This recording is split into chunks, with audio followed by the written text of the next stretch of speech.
먼저 그 영상을 좀 보고요. 저희 그 뒤에 진행을 하도록 할 건데 그 감리교 소개 영상이 있습니다. 그래서 이제 이렇게 한국 감리교회는 대한민국 역사의 가장 중요한 역할을 감당해 왔습니다. 아펜젤러 선교사가 설립한 배제학당 이화학당은 근대 교육의 시작이었고 남녀 평등과 자유, 인권 수호, 나아가 독립운동의 기반을 마련했습니다. 감리교회는 일제강점기 신민의 조직과 간도 독립운동 기지 건설에 참여했습니다. 3.1 만세운동 당시 민족대표 33인 중 9명이 감리교인입니다. 감리교인 이화학당의 유관수님은 천안만세 운동 이후 체포되어 서대문 감옥에서 옥중 투쟁 중 일제에 의해 희생당했습니다. 당시 감리교인은 전체 기독교인 중 20%가 안 되었으나 전국적인 만세 운동을 주도했습니다. 이필주, 전덕기, 신석구, 현승, 손정도 목사를 비롯한 노백린, 이유필, 이강장로, 이회영 권사 등 많은 감리교회 평신도 지도자들은 대한민국 임시정부 수립과 초대 정부 구성의 핵심 역할을 했습니다. 그분들의 신앙과 헌신이 나라의 초석이 되었습니다. 우리 감리교회가 그런 교단입니다. 감리교회는 균형 잡힌 신학 위에 신앙적 전통을 이어가고 있고 미주연회를 포함 전국 12개 연회, 230개 지방회, 6,701개 교회에서 예수 그리스도의 복음 전하는 사명을 감당하고 있습니다. 이 순간에도 세계 81개국에 파송된 선교사 1284명이 복음을 전하고 있습니다. 암담하고 시끄러운 세상입니다. 우리 주님이 민족의 아픔과 상처를 싸매시고 감싸시고 고쳐주실 줄 믿습니다.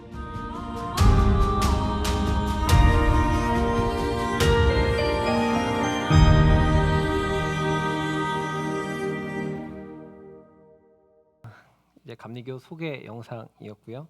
감리교는 그 사실상 그 교회들도 많고 그 한때는 그 우리 한국에서 두 번째 맞먹는 이제 세 번째 교단이었는데 지금 이제 최근에 뭐 한 네다섯 번째 이렇게 이제 좀 하는 것 같아요. 뭐 교세를 뭐 자랑할 것은 사실 아니지만 이제 대한민국의 근현대사에서 좀 많은 역할을 감당했던 이제 대표 교단 중에 한 교단에 속한 교회에 여러분들께서 지금 몸담고 계시다라는 말씀을 드리기 위함입니다. 그래서 오늘 그 사실상 그 굉장히 내용이 많았는데 제가 자료를 준비하다 내용이 너무 많아가지고 좀 줄여야 될 것 같아서 아까 또 시작하려고 그러는데 1시간이면 돼요 이러셔가지고 사실 한 3시간 1시간 정도 이제 좀 줄여보려고 그러는데 당장 이제 저희가 좀 필요한 거 중간중간에 아마도 이제 그 계속 이 교리적인 교육 시간을 틈틈이 하게 됐어요. 하도록 되어 있어요. 그래서 이제 집사님들 교육도 있고 권사님들 교육도 있고 이제 이렇게 교육들이 있을 것인데 거기에 이제 그 교리화 장정 좀 구체적으로 공부하는 시간들이 있으니까 그쯤 하고 일단 좀 그래도 타 교단에서 오신 분들 그리고 감리교에서 신앙생활을 오래도록 하셨지만 잘 모르고 그러니까 물어보잖아요. 나 감리교회 다녀 이러면 감리교회는 뭐야? 뭐가 장로교회랑 뭐가 달라? 이렇게 했을 때 좀 대답할 게 있어야 되잖아요. 그죠? 대부분 다들 모르시잖아요. 그냥 다 비슷해. 이렇게 얘기한단 말이에요. 그죠? 그냥 다 비슷한 것도 맞아요. 다 비슷한데 감리교의 그래도 핵심은 뭔가 이걸 좀 살펴드리고자 해요. 저희는 공동 개혁 그러니까 개신교회에서 고백하고 있는 신앙 고백, 그러니까 사도신경이죠. 똑같이 우리가 모든 교단이 통일되게 하고 있죠. 그리고 우리는 새번역 버전으로 하고 있는 뭐 그런 교회다라는 말씀드리고 성경과 찬송도 또 우리가 똑같이 찬송가 그리고 개역 개정을 우리가 지금 보고 있다. 그래서 우리가 다른 성경과 다른 찬송을 부르지 않고 개신교회와 같이 하고 있다. 이제 이 정도 말씀드리겠고요. 그다음에 우리 그 감리교회는 이렇게 감리교 헌법을 다루고 있는 교리화 장정이라는 이렇게 법서가 있습니다. 그래서 이 안에 보면 이제 교리에 대한 설명이 있고 그다음 뒤에는 이제 그 장정이 있어요. 이 장정은 2년에 한 번씩 개정위원회가 열려서 총회 때 이 법을 빼기도 하고 넣기도 하고 수정 보완 등등을 하게끔 돼 있어요. 그래서 이번에 25년도 10월달 총회가 이 법을 다루는 총회여서 이제 개정판이 이제 아마 다 내년도에 나올 것이고 그 다음에 2년에 한 번씩 법의 입법 총회가 있고 또 2년에 한 번씩 그 이제 행정총회가 있습니다. 그래서 그 행정총회 때 이제 감독님들을 세우고 이런 일들을 위원회에서 진행을 하게 돼 있습니다. 예배와 예문에 대한 설명을 드리면 그냥 알아만 두세요. 저희는 이제 예배 본래 정신 그리고 역사적 전통을 수렴한 새 예배서를 따르고 있습니다. 감리교 새 예배서. 그래서 이것은 2002년도에 제정이 됐는데 2011년 개정판을 가지고 지금 모든 감리교단이 이제 그 틀 안에서 예배를 드리고 있는데 교회마다 많은 변화를 줍니다. 우리 교회도 좀 이렇게 변화를 줘서 예배를 드리고 있는 거 알고 계실 거예요. 자, 그다음에 좀 중요한 이제 찬호 형제가 그 홈페이지 아까 그 화면에서 그 감리회 소개 제가 아까 띄워놔 달라 그랬잖아요. 거기에서 두 번째 본 신앙의 기초 있습니다. 그 신앙의 기초를 좀 여기다가 띄워주시면 되겠습니다. 신앙의 기초. 네, 거기 아마 오른쪽에 그 옆에 신앙의 기초. 은총의 수단. 네. 네. 자, 여기 보시면 은총의 수단이 몇 가지가 있는데요. 이게 이제 이게 거의 그 감리교의 이제 핵심 축약인데 은총의 수단 글씨가 그렇죠. 여기 보면 이렇습니다. 존 웨슬리 목사님이 우리 감리교의 이제 창시자인데 그리스도인의 성화를 위한 철저한 영성 훈련을 강조했던 분이세요. 그래서 우리가 구원을 받아서 한 번의 구원으로 천국 백성이 되었지만 우리가 끊임없는 이 영성 개발과 훈련을 통하여서 구원을 성장시켜야 되는 그 부분에 대한 강조가 있습니다. 그래서 감리교도들은 제가 언젠가도 설교 때 말씀드린 것 같지만 철저한 규칙을 정해놓고 그 규칙을 지키도록 했어요. 그래서 그 규칙에 좀 위배되거나 어긋나거나 하면 그 모임에서 이렇게 퇴출을 시키고 이렇게 좀 굉장히 규칙을 좀 까다롭게 적용했던 특징이 있습니다. 그런데 감리교는 영국에서 시작됐죠. 그래서 영국의 국교였던 오늘날의 성공회가 감리교의 모태입니다. 그래서 존 웨슬리 목사님이 영국 성공회의 신부님이었어요. 아버지도 국교의 신부, 존 웨슬리 목사님도 신부. 그래서 감리교 운동을 통하여서 이 감리교가 전개되어져 나갔다. 그리고 이 영구적인 은총의 수단인 기도, 그리고 성경 말씀 연구, 성찬식, 금식, 그리고 영성 훈련 모임 등을 강조했습니다. 그래서 이것이 그러니까 은총의 수단인데 쉽게 표현하면 우리가 신앙생활을 할 때에 이 은혜가 지속되도록 하기 위한 이런 이제 그 제도다라고 말씀드릴 수 있습니다. 그래서 웨슬리가 직접 은총의 수단이라고 언급하지 않았지만 초기에 이 감리교에서 실제로 은총의 수단으로 활용되었던 기독교 고전을 읽는다던가 찬양하는 거, 그리고 존 웨슬리 목사님의 동생이 찰스 웨슬리 목사님이 있는데 이 찰스 웨슬리 목사님은 이제 음악 목회자였어요. 그래서 우리가 부르는 찬송가에도 보면 많은 이 찬송들을 실제로 이렇게 작곡하고 부르도록 했던 거. 그래서 이제 감리교는 그 찬양과 이렇게 영성을 같이 가고 있었던 것이 특징인 것입니다. 그리고 이제 기도는 이거 꼭 감리교뿐만 아니라 그 밑으로 좀 내리시면 기도가 있죠. 감리교뿐만 아니라 이제 모든 이 신앙생활을 하는 사람들이 어떻게 보면 이제 핵심이죠, 핵심. 그래서 기도하지 않고서 믿음을 이야기할 수 없는 것이고, 기도하지 않고서 뭔가 이게 영성에 대해서 얘기하는 것은 좀 잘못된 겁니다. 그래서 이런 분들이 안 계시겠지만 저는 기도하지 않는데 영적인 사람이에요. 굉장히 특별한 사람이십니다. 이런 분들 굉장히 특별합니다. 그래서 기도와 영성, 믿음 생활은 우리가 떨어뜨릴 수 없는 그런 관계다. 웨슬리 목사님은 그 여기 윗줄에도 있는 것처럼 웨슬리는 말하기를 기도는 확실히 하나님께 가까이 나아가는 가장 중요한 수단이다. 이렇게 얘기하고 있어요. 그래서 감리교도 물론 모든 신앙인들은 기도를 통해서 하나님과의 관계가 깊어져야 된다. 이 말씀을 드리는 것입니다. 그래서 뭐 월요일부터 주일까지 드리는 이 공동 기도문이라는 게 있었어요. 그래서 그런 것들을 만들어서 초기 감리교도들로 하여금 이렇게 고백하도록 했어요. 그래서 아무래도 이게 이제 약간 성공회에 뿌리를 두고 있다 보니까 로마 카톨릭과 비슷한 형식들이 좀 많이 존재해요. 그래서 이제 감리교가 좀 전통적인 감리교의 예배로 이렇게 가자면, 그러니까 우리나라 같은 경우는 몇몇 남아 있는 교회가 이제 그 서울의 정동제일교회라든가 뭐 이런 교회들이 이제 감리교 전통에 의한 뭐 광림교회라든가 이런 교회들이 감리교 전통 예문에 의한 예배를 아직 드리고 있다. 이렇게 말씀을 드리겠습니다. 그리고 이제 그 밑에 조금 내시면 성경 연구, 이제 말씀이죠. 말씀도 뗄래야 뗄 수 없는 것입니다. 그래서 이 성경이 영성 훈련에 있어서 가장 원천적이고 가장 중요한 표준 자료가 되는 것이다. 그러니까 무슨 얘기입니까? 성경 외의 것들을 강조하지 않는다. 그러니까 철저하게 말씀을 기초로 하고 있다라는 말씀 드립니다. 그 다음에 이제 금식이 있어요. 금식. 그러니까 초기의 기독교 중에서 특별히 감리교는 금식을 굉장히 중요하게 생각했습니다. 그래서 뭐 이제 훈련을 하는 그 프로그램 안에는 이 금식을 필수로 몇 차례 이상 이렇게 하는 것을 이렇게 점검하고 몇 차례 수가 차지 않으면은 뭐 다시 원점으로 가서 다시 하도록 하고 뭐 이런 것들이 있었어요.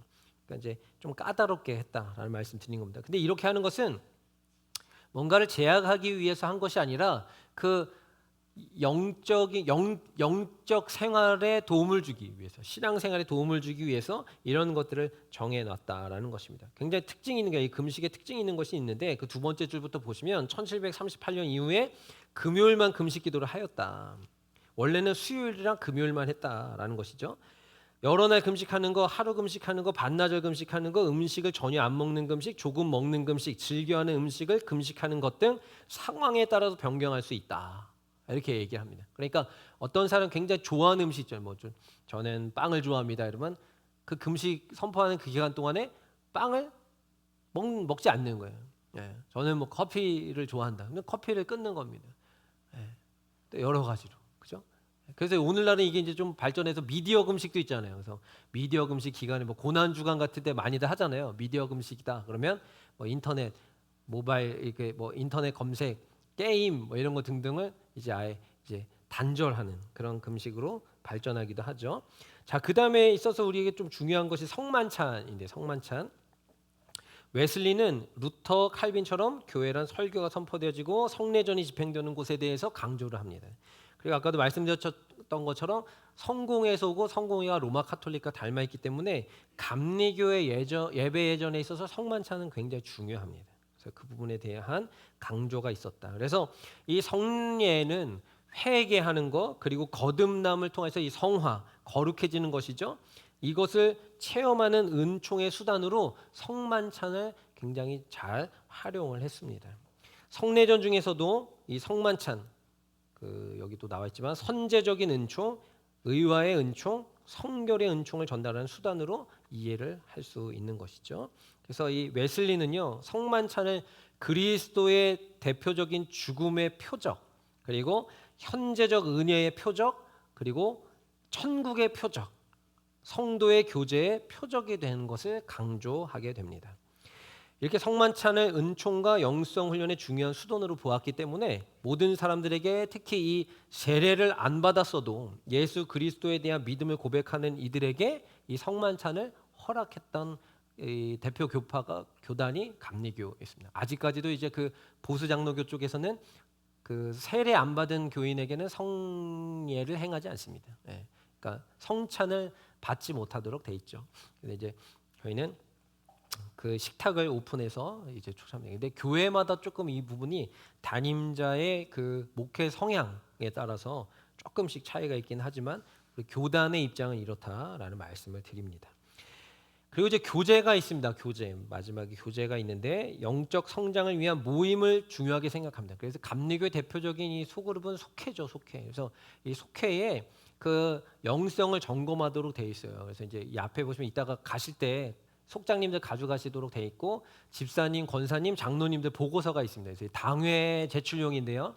이따가 이제 받아 가시면 되겠고 거기 보면 속장님들의 그 이렇게 그 보고서의 내용에 이제 그런 부분들이 있어요. 그리고 장로님들 뭐 다 모든 집권자들이 다 그런데 성경을 올 한 해 동안 몇 번을 읽었는지, 가정 예배를 몇 번 드렸는지 이런 것들이 이제 점검하도록 이렇게 돼 있습니다. 그래서 이게 이제 예전에는 매주 했다는 거예요. 그러니까. 예. 그래서 어떻게 보면 이거 하다가 볼일을 못 봤을 정도로 그랬을 수도 있겠죠. 근데 이제 이렇게 좀 이렇게 뭐야 이게 그 영성 훈련에 도움을 드리도록 했다. 성도의 교제와 그리스도인의 대화를 통해서 영적인 성숙을 도모하는 이 컨퍼런스 모임이 있다. 여기에 속회 그리고 밴드 또 우리 선교회 모임 또 등등 부서 각종 예배가 또 이 안에서 더욱더 풍성하게 이루어진다라는 말씀을 드립니다. 그래서 크게 6가지를 좀 나누어 보게 됐습니다. 그래서 오늘은 그 쭉 올려서요. 왼쪽에 세 번째 그 감리회 신앙을 들어가 주시겠어요? 감리회 신앙.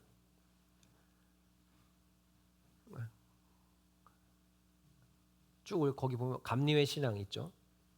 네, 거기 보면 이제 그 표식입니다. 이게 그 처음에 보신 이 동그란 거가 이제 감리교 그러니까 마크죠, 마크. 감리교 표시. 저 마크를 여기 보시면 1934년 기독교 조선 감리회에서 저걸 채택해서 한동안 썼고요. 59년도까지 저걸 썼고요. 그 밑에 보면 한동안 저 방패 모양의 이제 로고를 쓰다가 지금은 그 밑에 저 원형을 쓰고 있습니다. 그래서 보면은 이제 여러분들이 우리 뭐 교회 마크나 뭐 이런 거 여기는 지금 아무것도 없죠. 아무튼 이게 이제 여기에는 이제 방패 모양 감리교 마크가 있고 지금 저기에다가 이제 그 웨슬리 목사님의 그 이제 그 좌우명과 같은 게 있습니다. 그 세계는 나의 교구다 이런 이제 슬로건이 있었는데 그 뜻을 가지고 이렇게 지구 형상과 그 다음에 이 말씀의 이 방패가 되는 성령님 또 이런 것들 하나님의 세계 이런 것들을 상징하면서 이렇게 표식을 두고 있습니다. 참고로 말씀드리는 거고요.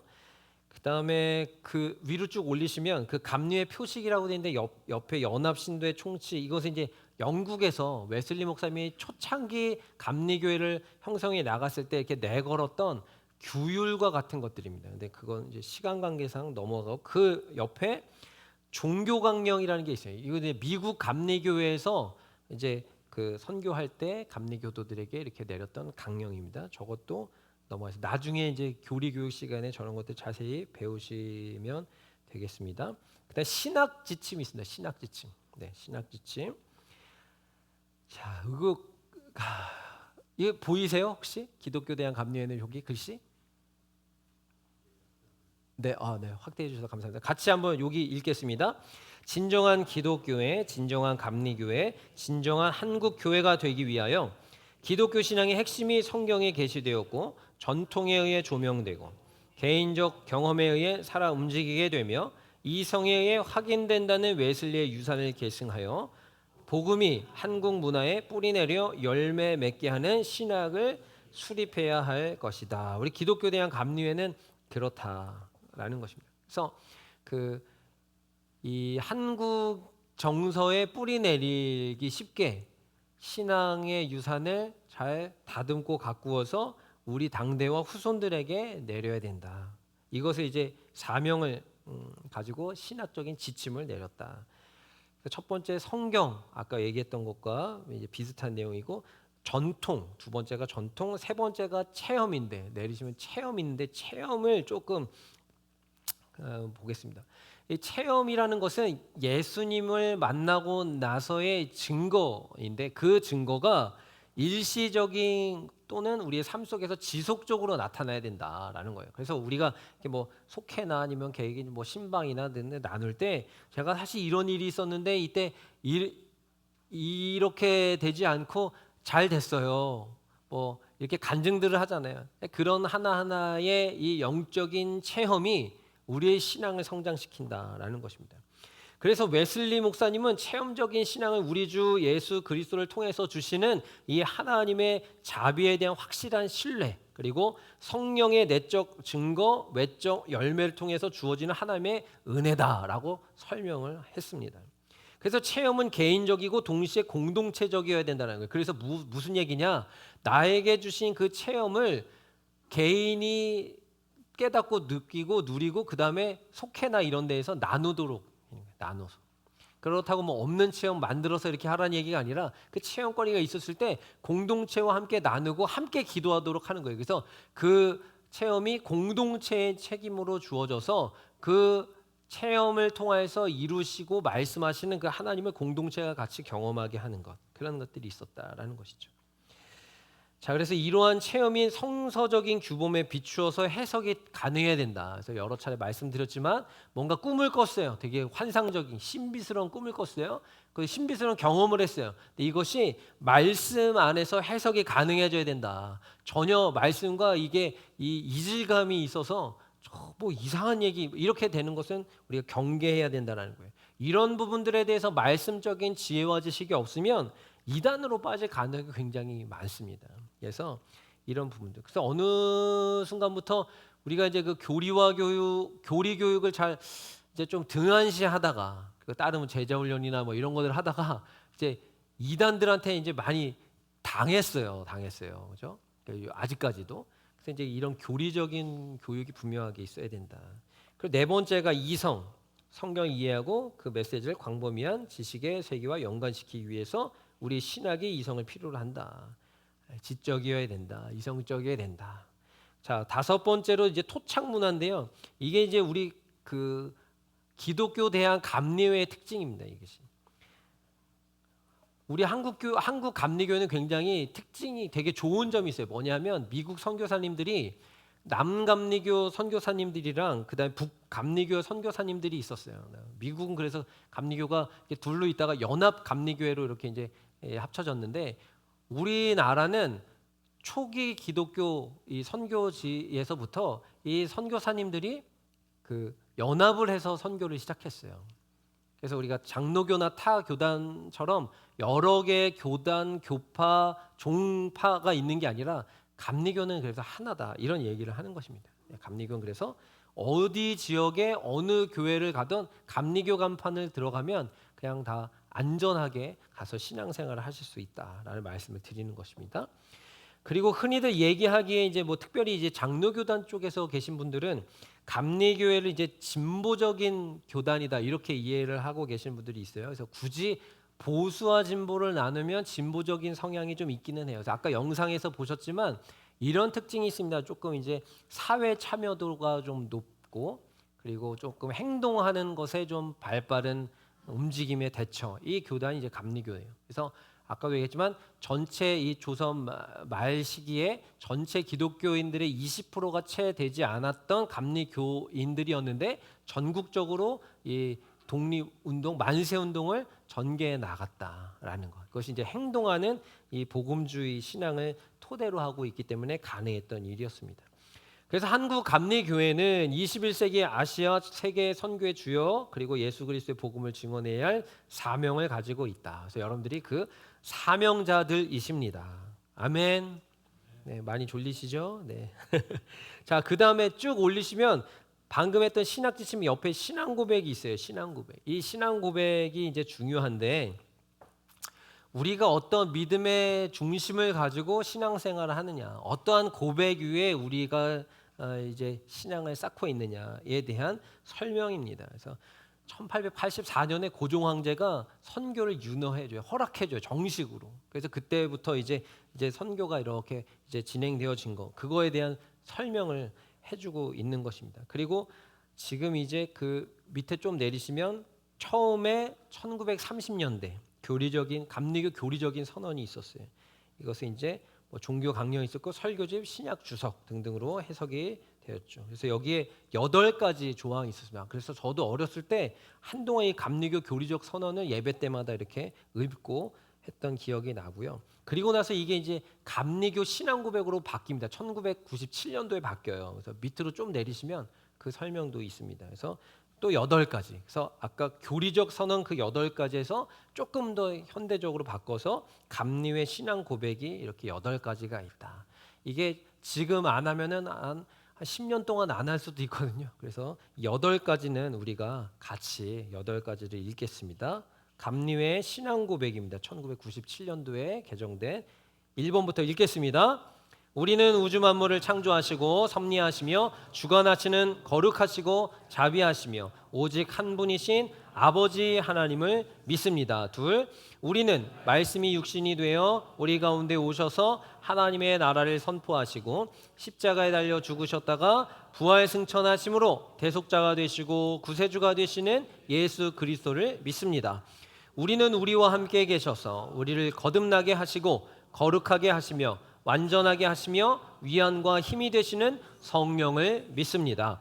우리는 성령의 감동으로 기록된 하나님의 말씀인 성경이 구원에 이르는 도리와 신앙생활의 충분한 표준이 됨을 믿습니다. 우리는 하나님의 은혜로 믿음을 통해 죄사함을 받아 거룩해지며 하나님의 구원의 역사에 동참하도록 부름 받음을 믿습니다. 우리는 예배와 친교, 교육과 봉사, 전도와 선교를 위해 하나가 된 그리스도의 몸인 교회를 믿습니다. 우리는 만민에게 복음을 전파함으로 하나님의 정의와 사랑을 나누고 평화의 세계를 이루는 모든 사람들이 하나님 앞에 형제됨을 믿습니다.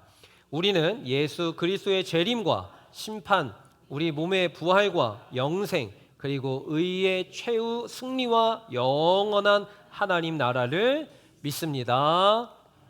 아멘. 그래서 우리가 이러한 신앙의 고백 위에 신앙생활을 하고 있다라는 것을 기억하셔야 됩니다. 자, 그다음에 그 제일 위로 올리셔서 왼쪽에 보면은 감리회 조직이라는 게 있습니다. 조직. 감리회 조직 있습니다. 감리교는 어떻게 이 설명은 제가 한번 드린 적이 있었는데 그래도 이제 우리 이거 정체성이니까 감리회의 조직에 의회 조직이라는 것이 있습니다. 의회 조직. 우리나라가 민주주의 국가잖아요. 그래서 감리회도 민주주의 방식을 이제 채택해서 의회를 구성하고 있는데 보면 총회, 연회, 지방회, 구역회, 당회 이렇게 5개의 의회로 이루어져 있습니다. 요 5개의 의회에 들어가지 않는 것은 이제 그 교회 내에 이제 내유적인 성격이 있는 것이죠. 첫 번째로 총회는요, 이제 감리교회 조직에서 가장 큰 단위라고 보시면 되겠습니다. 말 그대로 총회니까요. 총회 의장은 이제 감독회장님이 하게 되어 있습니다. 감독회장님은 지금 현재 우리 기독교 대한 감리회의 감독회장이 누군지 혹시 아세요, 여러분? 관심 없으시죠? 오직 뭐 우리 플러스 교회와 또 담임 목사 김창희만 알면 되죠, 뭐. 우리 지금 현재 기독교에 대한 감리회 4년 임기인 국회의원과 똑같은 4년 임기인 감독회장님은 서울의 광림교회를 다니면서 김정성 목사님이세요. 그래서 이제 지금 2년 임기 이제 했고 2년 남으셨습니다. 그래서 이제 총회 의장은 감독회장님이 하게 돼 있습니다. 자, 그리고 그 다음에 연회가 있습니다. 연회.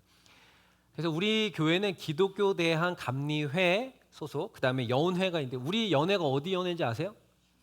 예, 우리는 충북연회입니다. 충청도에 총 3개의 연회가 있습니다. 충청도에 총 3개의 연회가 있는데 하나는 우리가 속해 충북연회, 그러니까 충청북도에 소속되는 감리교회들을 총괄하는 충북연회가 있습니다. 그리고 충남의 연회가 2개가 있는데 대전권을 중심으로 한 남부연회라는 것이 있고요. 그리고 그 외에 충남 지역을 이제 총괄하고 있는 충청연회가 이렇게 따로 있습니다. 그래서 이렇게 알고 계시면 되겠고 연회 의장은 감독입니다. 우리 충북연회 감독님은 혹시 아신가요? 우리 교회도 뭐 몇 차례 한 차례 오셨었나? 네, 백종준 감독님이시고 감독은 2년 임기입니다. 이번에 1년째 지금 하고 계시는 중에 있습니다. 영동교회를 담임하고 계십니다. 밑으로 쭉 내려 보시면 연회 지도가 있어요. 연회 지도. 그래서 우리가 그 조선 시대 때부터니까 그 북한에도 저희가 연회를 두고 있습니다. 북한 지역에 있는 연회를 서부연회라고 그래서 서부연회에도 항상 해마다 감리사님들이 우리 이렇게 남쪽에 있는 교회에서 돌아가면서 하면서 저 북한 지역의 이 선교를 계속 준비하고 있습니다. 그 북한 지역에 있는 서부연회 그리고 서울 남 인천 경기도 쪽의 중부 또 경기 이 동쪽에 있는 중앙 그리고 남쪽에 있는 경기연회 이렇게 해서 수도권에 4개, 5개의 연회가 있습니다. 그리고 강원도를 중심으로 한 동부연회가 있고요. 아까도 말씀드린 충청권에 3개의 연회가 있고 그 다음에 호남 특별 선교연회가 있고 제주도와 영남을 주로 하고 있는 이 삼남연회가 있습니다. 그래서 참고로 말씀드리면 지도상에 이렇게 뭐 이게 있지만 우리가 있는 충북연회가 지금 이제 연보라로 이렇게 돼 있긴 하는데 우리 충북연회가 그 12개 연회 중에 가장 열악합니다. 예, 가장 열악한 연회. 그래서 이제 이런 게 좀 성서적으로는 굉장히 희망적이지 않습니까? 가장 작은 자를 통해서 하나님께서 일하시니까 아멘. 네. 네, 아무튼 우리가 속해 있는 연회는 그래서 충북연회다. 자, 그 다음에 지방회가 있습니다. 지방회. 우리 어디 지방이죠?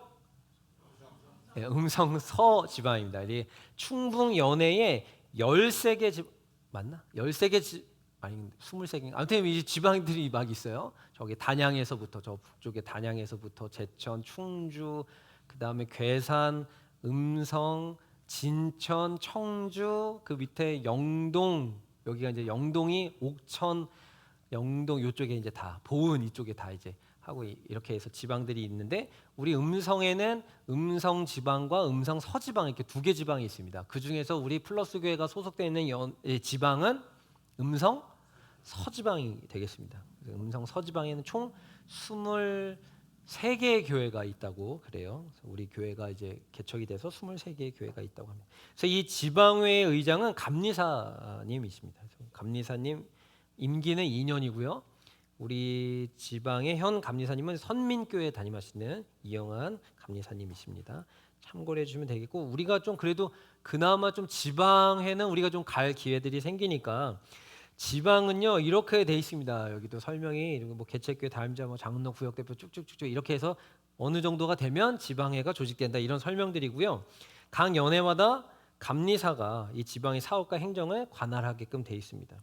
그래서 우리가 이제 개최 교회이지만 그래도 감리회의 그 연회와 지방에 소속되어져 있다. 이것을 기억하셔야 되고요. 이 지방회에서 하는 일이 있습니다. 그래서 우리가 좀 알아야 될 일 중에 지방에서 하는 일은 지방의 임원, 정회원, 교역자, 평신도 대표 이렇게 해서 뭐 실무를 구성하는 거예요. 그래서 여기 보면 실행부위원이라는 게 우리 지방에도 있고요. 거기에서 뭘 하느냐? 감리사 세우는 거 그리고 선교부 총무, 교육부 총무를 통하여서 이 지방에 이제 일을 하도록 하게 돼 있어요. 그리고 회계와 서기 그리고 사회평신도 총무를 통하여서 평신도 사역을 또 진행하고 목회적인 사무와 행정적인 업무를 도와주도록 되어져 있습니다. 그래서 이 지방에서 또 하는 역할 중에 하나가 장로 인준과 안수가 지방에서 있습니다. 그래서 감리교단은 교회에서 장로를 세우는 것이 아니고요. 지방회에서 세워 주시는 것입니다. 물론 이제 교회에서 천거를 해서 추천을 해서 이제 지방에 올리도록 되어 있는 거예요. 이제 우리가 이제 당회도 하고 앞으로 이렇게 진행되어질 때 이런 사항들을 알아야 됩니다. 그래서 이제 장로 교회는 장로 7위 제도가 있잖아요. 그래서 뭐 그렇게 해서 이제 장로님들이 이렇게 이제 세워지는데 저희도 그 감리교회 장로님들은 이제 지방에서 세워지고 인준을 받도록 되어져 있습니다. 그래서 3년의 진급 과정이 있습니다. 매년 시험을 보시고요. 자, 그리고 지방 인사위원회가 이 장로의 인사권을 다루도록 되어져 있습니다. 교역자, 평신도 간에 또 이제 어떤 뭐 이런 그 구조들 등을 이걸 조율하는 그런 역할들도 합니다. 자, 그 다음에 의회가 이제 구역회입니다. 이것은 이제 구역회와 당회는 교회 내에 이제 주직을 두고 있습니다. 그래서 구역회의 의장은 감리사이십니다. 그래서 우리가 다음 달에 당회를 하고 이제 한 달 안쪽으로 해서 구역회를 진행할 때 지방 감리사님이 오셔서 이 구역회를 이제 이렇게 이제 직무를 보시는 것이죠. 그래서 저번에 저희가 그 구역회 우리가 설립을 하고 구역회 때 이제 감리사님 오셔서 하셨잖아요. 그래서 그때 인사구역회 했던 거 기억나시죠? 그 감리교회의 이렇게 구역회 의장이 감리사님이시기 때문에 감리사님이 오셔서 하도록 되어 있는 겁니다. 그래서 이런 것들은 이제 우리가 뭐 이제 사실상 좀 많이 알아요. 다른 교회에 비해서 많이 아시는데 그래도 더 아셔야 돼. 다 알아야 당하지 않습니다. 알아야 당하지 않습니다. 그리고 이제 감리사님이 구역회 같은 경우는 담임자에게 위임이 가능합니다. 그래서 2년 임기 중에 1년은 직접 오시고 1년은 주로 담임자에게 위임을 해서 처리하도록 그렇게 합니다. 근데 중요한 거 우리가 아는 것처럼 재산권을 행사함에 있어서는 위임이 불가합니다. 그래서 교회가 땅을 구입하거나 뭔가 돈과 이 동산과 부동산과 관련 재무와 관련된 무언가를 할 때는 감리사님이 오셔서 그 회의를 직접 주재하게 돼 있어요. 왜냐하면 불법을 막기 위해서죠. 좀 안전장치를 나름 하는 겁니다. 기억해 두시면 한 구역의 개체교회 한 개 처소 이상 입교인 12명이 있어야 이 구역 설립 요건이 됩니다. 그래서 우리 교회가 12명의 입교인이 넘었기 때문에 플러스 구역 플러스 교회가 된 것이죠. 그다음에 이제 마지막 당회입니다. 당회를 우리가 이제 앞두고 있기 때문에 사실상 이 교리 교육과 입교 예식을 지금 이제 진행을 하려고 그러는 것인데요. 당회는 세례를 받은 18살 이상의 입교인이 당회원이십니다. 그 연회 및 지방에서 파송한 교역자, 저를 얘기하는 것이죠. 매년 11월에서 12월 중에 모이는 의회다라고 설명을 하죠. 그 당회가 중요한 것이 있습니다. 이걸 잘 들으셔야 되는데요. 모든 임원의 보고를 받습니다. 그래서 여기 보고서 양식이 있다고 말씀해서 이따 가실 때 집사님들은 집사 보고서, 권사님 권사 보고서, 장로님들 장로 보고서, 그다음에 선교회장님들 보고서는 제가 이제 드렸고 부장 보고서도 제가 아까 드렸습니다. 그리고 속장님들 보고서 가져가셔서 당회에 한 장, 구역회 때 한 장, 두 장을 똑같이 쓰셔서 당회 서기에게 구역회 서기에게 제출하신 건데 집사님들은 당회 보고서만 있습니다. 그래서 당회 때 보고 하시면 되겠습니다. 이것을 꼭 가지고 오셔야 당회 때 여러분들이 이제 여러분들의 그 권한을 행사하시는 거겠죠. 자, 그리고 이 당회 때 모든 임원의 보고도 받고 집사, 권사, 감사, 교회학교장, 장로를 선출하게끔 돼 있습니다. 기획위원회, 지금 우리 교회는 부장단, 선교회장님들이 부장단으로 모인데 기획위원회의 성격이 있습니다. 위임을 해주셨어요. 그래서 여기에서 천거된 임원들을 당회에 결의, 장로는 3분의 2 이상입니다. 선출을 하고 남녀 청장년 선교회 의장과 청년회장을 인준합니다. 인준이라는 것은 그 말 그대로 인준하는 것은 이제 그 인정하는 거예요. 교회 당회 앞에서 인정을 받는 거예요. 그래서 이건 이제 선거를 하는 게 사실은 아니거든요. 그래서 인준하는 것입니다. 그 절차에 대해서는 당회 때 제가 진행을 하면서 알려드릴게요. 그리고 개체교회가 이제 그 7개 부서가 있습니다. 선교회, 선교부, 예배부, 교육부 이렇게 해서 사회봉사부 쭉쭉 있잖아요. 그런 부장들을 선출하는 것이 당회에서 하는 것입니다. 그 담임 목회자가 목회 계획을 이야기합니다. 당회 때. 당회 실행부위원회가 임원회가 있습니다. 그래서 우리가 분기에 한 번씩 모이고요. 기획위원회는 7명 이상 구성을 하도록 되어 있는데 아까도 설명드렸던 것처럼 우리 교회는 부장단 회의가 기획위원회를 대처하고 있습니다. 자, 그 다음에 또 위로 올리셔서 맨 왼쪽에 교역자와 교인이 있잖아요. 그래서 그 설명은 크게 중요한 거죠. 사실 중요한 거죠. 교역자 이제 저와 같이 목사, 전도사, 선교사 이런 사람들, 선교사 이런 사람들이 이제 교역을 담당하는 교역자입니다. 감리교회 교역자는 정회원과 준회원과 협동회원 이렇게 있습니다. 그리고 서리 담임자까지 이렇게 있습니다. 그래서 이 사람들이 이제 감리교회에 소속되어져 있는 파송 교역자다 이렇게 말씀드릴 수 있습니다. 그래서 저는 물론 여러분들께서 이제 그때 인사구역위원회에서 만장일치로 담임자로 결의를 해주셔서 제가 플러스 교회를 지금 초대 담임자로 세워졌고요. 그리고 저는 연회 파송 사역자인 것이죠. 그래서 연회 파송 사역자다라는 수준의 정도로만 알고 계시면 될 것 같습니다. 그래서 교역자들이 이렇게 있고 그 다음에 교회 사역자, 임원, 교인 이렇게 있습니다. 근데 여러분들이 보실 것은 임원을 한번 좀 봐주세요. 우리가 당회를 하기 위해서 임원을 좀 보면 임원은요, 저 임원 아닌데요, 뭐 이럴 수 있잖아요. 저는 뭐 회장도 아니고 부회장도 아니고 뭐 부장도 아닌데요. 그 임원을 뜻하는 것이 아니고요. 감리교회의 이 장정상의 임원은 직분자를 이야기하는 것입니다. 직분자. 그러니까 집사 직분 이상자들이 다 임원이세요. 그래서 임원의 모임이다라고 하면 직분을 가지신 분들이 오시는 겁니다. 속장님들 포함해서.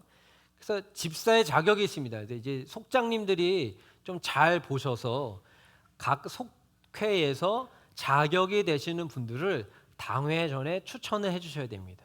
그래서 오늘 여기부터가 이제 실질적으로 중요한 내용이에요, 여러분. 자, 집사의 자격 입교인이 된 이후에 2년 이상 경과되고 70세 미만인 자, 신앙이 돈독하고 감리교회 교리와 장정을 아는 사람, 감리교에서 제정한 집사 과정 고시에 합격한 사람. 여러분들 다 그 합격하셔서 집사님 되신 거잖아요, 그죠? 집사의 직무 위와 같이 있습니다. 그래서 이렇게 따지면 이제 입교식을 우리가 다음 주에 하잖아요. 이렇게 이해를 하시면 됩니다. 입교 예식이 있고요. 이제 입교인이 있는 거예요, 입교인. 그래서 이게 좀 이제 애매할 수 있는데 우리는 그러면 우리 교회는 다음 주에 입교식을 하니까 이번 연도에는 그 입교식을 하신 분들 중에서 집사님이 아닌 분들만 집사가 되는 거겠네요라고 생각할 수 있겠죠, 그죠? 네. 말 그대로 감리 교도로서 받아들이고 교인으로서 받아들이는 거니까 그렇게 해석할 수 있겠죠, 그죠? 그런데 그 입교 예식을 절차상으로 예식을 진행하는 거고 원래는 그 세례 교인 18살이 지나면 자동 입교 처리가 되게 돼 있어요. 법이 그렇게 바뀌었습니다. 그래서 다 입교인이신 거예요. 세례 교인 중에 18살이 넘어가면 다 입교인들이신 거예요. 그러니까 추천을 하실 수 있다는 얘기를 정리해 드리는 거예요. 입교 예식은 우리가 절차상 예식을 진행하도록 제가 이제 그 예배 시간을 할애해서 그렇게 진행하겠다라고 말씀드리는 거고요. 이해되셨나요? 네. 그러니까 속장님들 중에서 그 속도원들에서 이 임원이 아니신 분들 중에 요 자격 요건이 해당되신 분들은 추천해 주시면 되겠습니다. 아마 속회니까 선교부 쪽으로 올려주셔서 선교부에서 취합을 해서 진행하는 걸로 하는 게 가장 이제 통로가 하나인 게 좋겠네요. 권사님들 계시죠? 권사님들. 우리 교회 이렇게 쭉 제가 그 예배부장님이랑 저기 재무부장님이랑 몇 분들하고 얘기하니까 우리가 이게 비중이 권사님들이 또 많다고 하시더라고요. 권사님들은 조금 이제 다릅니다. 이제 집사님으로 선출된 다음에 이 집사와 권사님은 1년직들이세요. 1년직. 그래서 매년 사실 임명이 되어줘야 되는 건데 집사님으로 선출되신 다음에 5년 동안 연임을 하셔야 됩니다. 연임. 그러니까 내가 한 3년 집사님이셨는데 1년 동안 내가 집사님이 아니셨어. 임명을 못 받았어요. 그러면 연임이 아니게 되는 거예요. 그때 잠깐 끊었다가 제가 나중에 한 2년을 더해서 합쳐서 5년인데요. 뭐 이게 아니고요. 이게 연임 5년 이상 해야 됩니다. 그리고 35세 이상 70세 미만 권사님 자격이십니다. 나머지는 똑같고 신설된 4번 동그라미 4번 조항에 보면 감리회에서 제정한 권사 과정고시 합격하니 5 권사는 가급적 인과기도된 이로 한다. 가족이 다 가족이 다 교회에 나와야 된다 이런 얘기입니다. 타 교파에서 임용해 오신 안수 집사님이 권사님으로 우리가 인정을 해드리고 있습니다. 그리고 증서를 받아서 우리가 권사님으로 이렇게 이제 그 임명을 하게 되어 있습니다. 근데 사실은 원래 다니시던 교회에서 그 교회 담임자로부터 그 임명 증서를 받아서 오셔야 돼요. 그러니까 우리가 이제 이 행정 처리하려면 이렇게 행정복합 가잖아요. 면사무소, 뭐 동사무소 이런 데 가잖아요. 가서 하는 것처럼 원래는 그 다니던 교회에서 임용 증서를 담임자에게 떼어서 오셔야 이제 이게 좀 보장이 되는 건데 지금 이제 교회마다 이런 부분도 조금 좀 탄력적으로 제공을 하고 있습니다. 그리고 이 정수가 있는데요. 그 장정에 보면 권사가 입교인 10명에 1명 비율로 선출하게끔 되어 있습니다. 예. 그래서 입교인 10명에 1명 비율로. 또 그렇게 따지니까 티오가 없다 그러더라고요. 우리 교회가 지금 현재.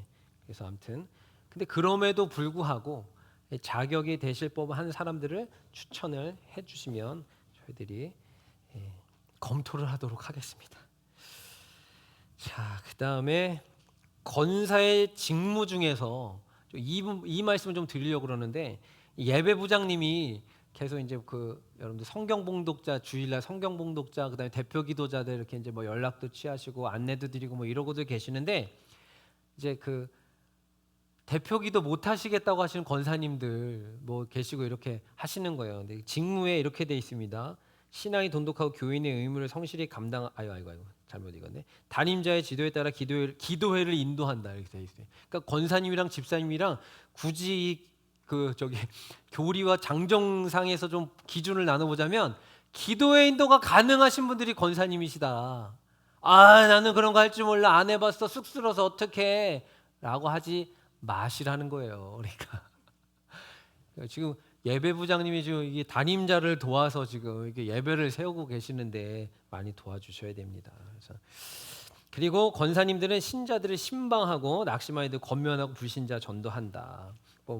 꼭 권사님들 아니라 모두가 해야 되는데 권사님들이 이러한 이제 역할들이 있다. 기억하시라는 거예요. 속회를 분담해 성경을 가르치고 신앙생활을 지도한다. 그래서 가급적 이제 그 인도자 우리 교회 말씀교사라 그러는데 사실 이제 감리교회의 정식 호칭은 지도자, 인도자 이렇게 사용하게 돼 있습니다. 속회. 그래서 이 말씀을 가르치는 게 가능해야 된다. 자기가 수행한 직무를 정해진 서식에 따라 당회 구역에 보고한다. 그래서 보고서 있습니다.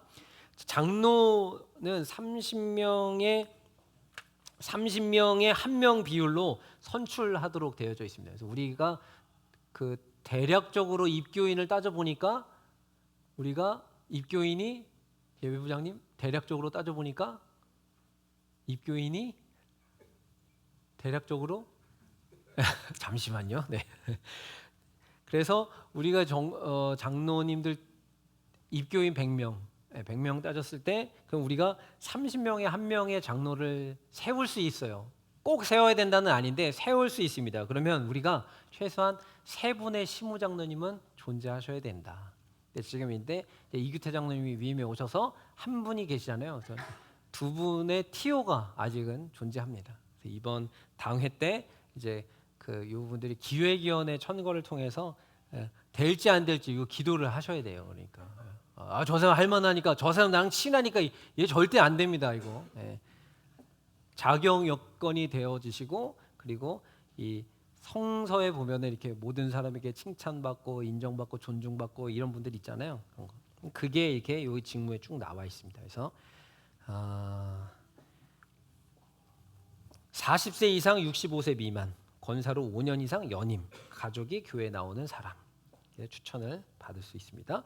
기회교회 청구를 받아서 당회에 출석해온 3분의 2 이상 통과입니다. 그다음에 이렇게 신천 장로로 그 개최 교회에서 결의가 되신 분은 지방에 아까 설명드렸죠. 지방회에 이제 명단이 올라갑니다. 그럼 거기에서 과정을 겪어야 돼요. 그래서 이제 우리 뭐 장로님들 보셔서 아시는 우리 장로님들 다 하셨지만 가서 거기서 진급 매년 시험을 보시고 그렇게 해서 이제 장로 증서를 받게 돼 있습니다. 장로의 직무, 장로님들의 직무는요. 감리사의 파송을 받습니다. 그래서 교회에서 담임자를 도와서 예배, 성례, 그 밖의 행사 집행을 보좌하도록 되어 있습니다. 그래서 성찬식 할 때 이렇게 성찬 보좌들로 장로님들이 많이들 이렇게 하시죠. 담임자를 도와서 임원들의 활동 지도하고요, 신방, 신앙 지도하고요, 교회 재정 유지에 적극 참여하고요, 담임자 부재 시, 유고 시 감리사 위임한 범위 내에서 담임자의 직무를 대행할 수 있습니다. 당회 구역계 지방의 회원이 되고요. 평신도 연회 대표로 선출됐습니다. 그래서 연회에 장로님들이 그래서 참여를 하시는 것입니다. 직무 수행 결과를 당회 구역회 지방에 보고하도록 되어 있습니다. 그 다음에 또 이제 임원이 속회 속장입니다. 속장 그다음에 속회 인도자. 정식 명칭이 인도자라고 아까 말씀드렸죠. 속장의 직무가 있습니다.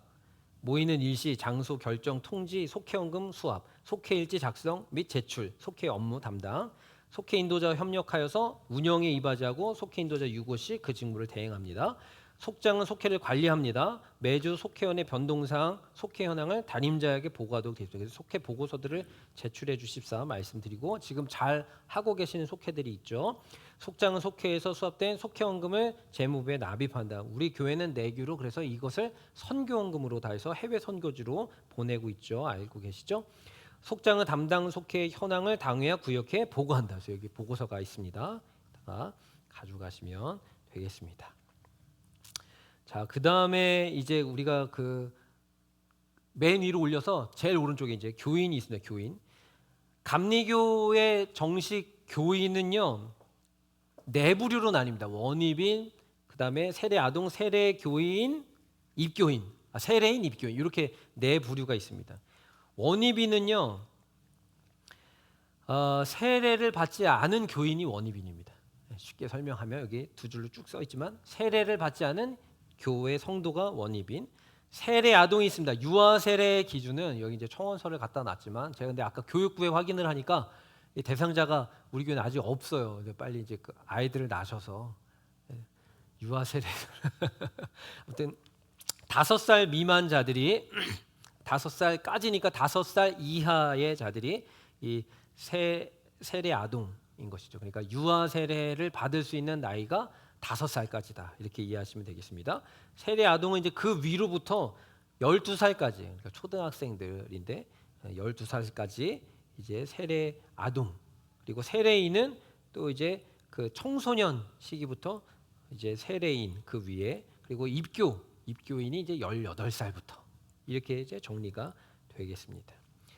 교인의 의무는 뭐 이제 아까 이제 했던 부분과 이제 겹쳐지는 부분이니까 쭉 읽고 거기에 보시면 교인의 의무 중에 두 번째 매일 성경을 읽으며 기도한다가 있습니다, 여러분.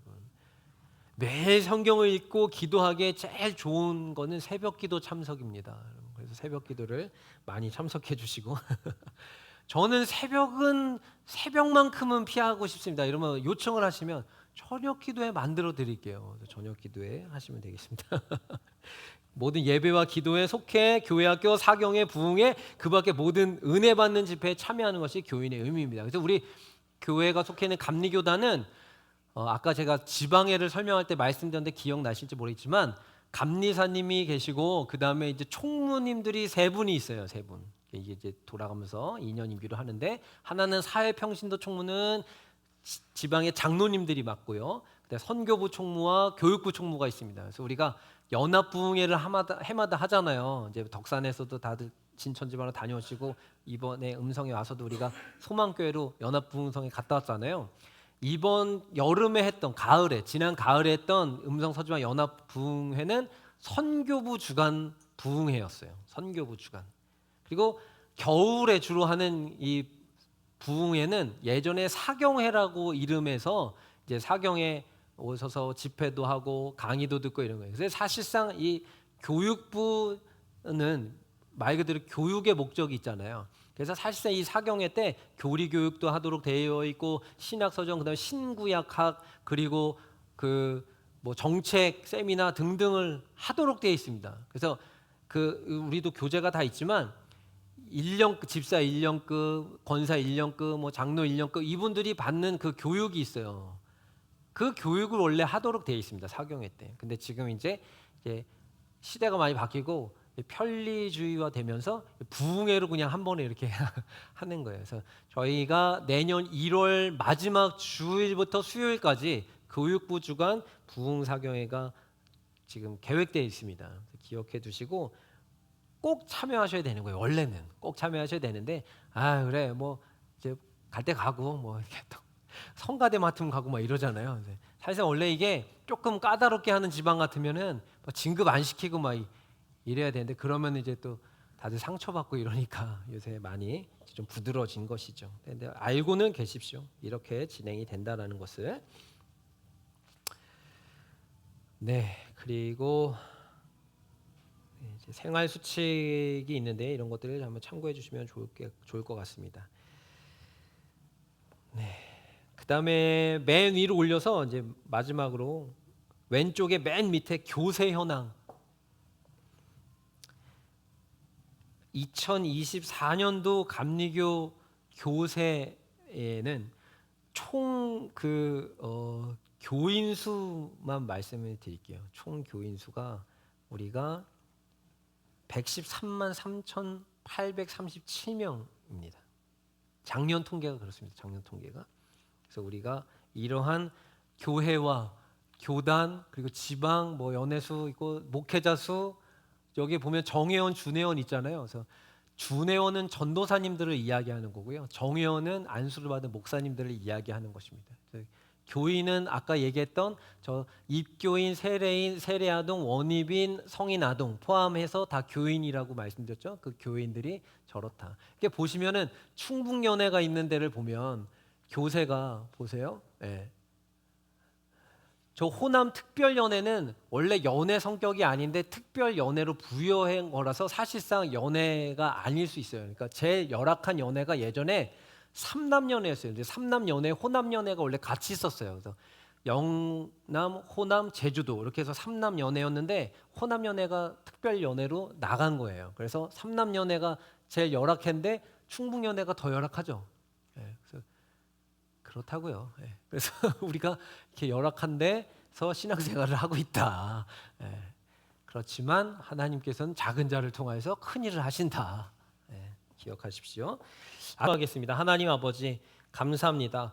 존 웨슬리 목사님에게 성령께서 감동하셔서 영국 사회를 변화시키고 또 그 죽어가고 또 그 타락해져가는 그 영국 문화권 속에 복음의 빛을 비치게 하셨던 그 열정이 이제는 미국을 거쳐서 이 대한민국이라는 나라까지 오게 하시사 이 땅에 많은 죽어가는 영혼들에게 생명의 빛을 증거하는 대표 교단이 되게 해주셔서 감사를 드립니다. 특별히 플러스 교회가 신앙의 좋은 유산을 물려받은 교단과 교회로서 그 정신을 이어가게 하여 주시고 이 지역 사회에 남들이 꺼려하는 일들을 도맡아 하고 또 선교가 위축되어지는 상황 가운데서도 세계는 나의 교구임을 선포하고 말을 타고 한 손에는 성경을 들고 온 나라를 누볐던 웨슬리 목사님과 같이 구령령에 불타는 우리 플러스 교회와 성도가 되게 하여 주옵소서.